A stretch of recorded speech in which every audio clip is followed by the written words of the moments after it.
திமுகவை சார்ந்த வைஷ்ணவி அக்கா தரமான பல உருட்டுகளை சூப்பரா உருட்டிக்கிட்டு போய்கிட்டே இருந்திருக்காங்க. அந்த உருட்டுகள் என்னென்ன அப்படிங்கறத நம்ம இன்னைக்கு மக்கள் மத்தியில வெளிச்சம் போட்டு காட்ட போறோம். நீ உருட்டுமா, உன் நல்ல மனசுக்கு நீ தான் ஜெயிப்ப.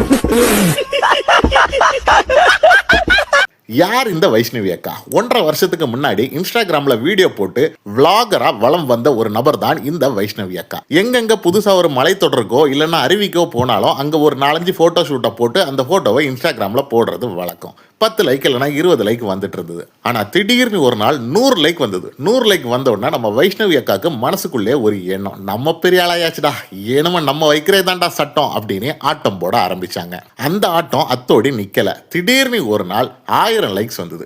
1000 லைக்ஸ் வந்த அன்னைக்கு முடிவு பண்ணாங்க, நம்ம அரசியலுக்கு வரணும், நம்ம இல்லைன்னா தமிழ்நாட்டு அரசியலை யாராலும் காப்பாற்றவே முடியாது அப்படின்னு ஒரு முடிவை எடுத்தாங்க. சரி, அரசியலுக்கு வரணும்னு முடிவு பண்ணியாச்சு. எந்த கட்சியில பேசலாம்? சோசியல் மீடியால மட்டுமே ஆக்டிவா இருந்த அக்காக்கு சோசியல் மீடியா கட்சியான தமிழக வெற்றி கழகம் தான் ஒரு நல்ல ஒரு ஆப்ஷனா இருந்துச்சு. நேரா போய் தாவேக்கால இணைஞ்சாங்க. இணைஞ்ச கையோடி சும்மா இருந்தாங்களான்னா இல்ல, இன்டர்வியூ கொடுத்தாங்க. அந்த இன்டர்வியூல என்ன சொன்னாங்கன்னா, திமுக ஆட்சி நடந்துட்டு இருக்கு, இந்த திமுக ஆட்சியில பெண்களுக்கு பாதுகாப்பே இல்லை. எப்ப சொன்னாங்க தெரியுமா? அண்ணா யூனிவர்சிட்டி பிரச்சனை நடந்துட்டு இருந்து இல்லையா அப்போ. ஆனா இப்போ எந்த கட்சியில பாதுகாப்பே இல்லைன்னு சொன்னாங்களோ அதே கட்சியில போய் மெம்பரா சேர்ந்திருக்காங்க நம்ம வைஷ்ணவி அக்கா. செம இல்ல? அதுவும் யார் தலைமையில கட்சியில சேர்ந்தாங்க தெரியுமா? செந்தில் பாலாஜி அவர்கள் தலைமையில கட்சியில சேர்ந்திருக்காங்க. Super combination. காலேஜ் படிச்சிருக்கேன் தான். இப்படி ஒரு காலேஜ்க்குள்ளே இந்த மாதிரி அசிங்கம் எல்லாம் நடக்குது. என்னது? ஆளுங்கட்சியோட உதவி இல்லாம அவர், அதாவது ஆளுங்கட்சியோட இருக்கும் அப்படிங்கிற தைரியம் இல்லாம அவர் இதெல்லாம் பண்ணிருப்பாரு நீங்க நினைக்கிறீங்களா? நிச்சயமா கிடையாது. அப்ப எல்லாரும் எல்லாத்துக்கும் உடந்தையா தான் இருக்கீங்க. பெண்களை எப்ப சேஃப்டியா நாங்க எந்த டைம்னாலும் வெளியில வர்றது. இன்றைய தினம் திராவிட முன்னேற்ற கழகத்துல இணைஞ்சிருக்கேன்.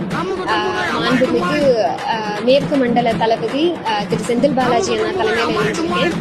இப்பவும் அக்கா கிட்ட நிறைய கேள்விகள் வைக்கப்பட்டது. எதுக்கு திமுகக்கு போனீங்க? திமுக பாதுகாப்பே இல்லைன்னு சொன்னீங்களே, இப்ப திமுகலயே போய் சேர்ந்துட்டீங்களே, என்னக்கா இது நாடகமா இருக்குது அப்படின்னு கேள்வி கேட்டா, தாவேக்காவில் எனக்கு மரியாதையே இல்லை அப்படின்னு சொன்னாங்க.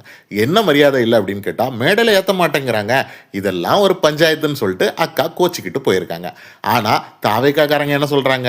இல்லை, நாங்க உங்களை மேடையிலாம் ஏத்தனோம், வேற ஏதோ டீலிங் நடந்திருக்கு, கட்சி மாறி போயிருக்காங்க அப்படின்னு சொல்றாங்க.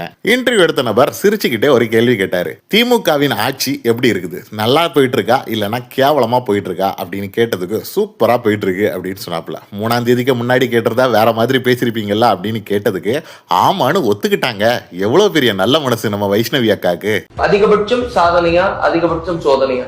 அதிகபட்சம் சாதனை தான். 3ஆம் தேதிக்கு முன்னாடி கேட்டிருந்தா வேற பதில் வந்து 3ஆம் தேதிக்கு முன்னாடி கேட்டிருந்தா, அதான் நான் சொன்னேன், 3ஆம் தேதிக்கு முன்னாடி கேட்டிருந்தா நான் தாவேக்காவோட நிர்வாகியா பதில் சொல்லுவேன். அதாவது வாய்க்கு வந்தபடி எல்லாம் பேசப்படாது, எதா இருந்தாலும் நியாயமா பேசலாம் இல்லையா? வைஷ்ணவி அக்காவுக்கு ரொம்ப சின்ன வயசு தான் ஆச்சு. ஆனால் இந்த சின்ன வயசுலேயே பல அவதாரங்கள் எடுத்துட்டாங்க. இன்ஸ்டாகிராம் பிரபலமாக இருந்திருக்காங்க, விளாகராக இருந்திருக்காங்க, தாவேக்காவில் பெரிய பெரிய பொறுப்புலலாம் இருந்திருக்காங்க. இப்போ எங்க பெண்களுக்கு பாதுகாப்பு இல்லைன்னு விமர்சனம் பண்ணாங்களோ அந்த பாதுகாப்பு இல்லாத இடத்துக்குள்ளேயே புகுந்து வேட்டையாட ஆரம்பிச்சிருக்காங்க. இதுக்கப்புறம் அடுத்ததா வேற ஏதாவது அவதாரம் எடுக்கிறாங்களா இல்லையா அப்படிங்கிறத நம்ம பொறுத்திருந்து தான் பார்க்கணும். இந்த வைஷ்ணவி அக்காவை பற்றி நீங்க என்ன நினைக்கிறீங்க அப்படிங்கிறத மறக்காம கமெண்ட்ல தெரியப்படுத்துங்க. வைஷ்ணவி அக்காவை பற்றி நீங்க மட்டும் தெரிஞ்சா பத்தாது இல்லையா, தமிழ்நாடு முழுக்க தெரியணும். கண்டிப்பா இந்த வீடியோவை நண்பர்கள் அனைவருக்கும் அனைத்து சமூக வலைதளங்கள் மூலமாகவும் ஷேர் பண்ணுங்க. தேங்க்யூ.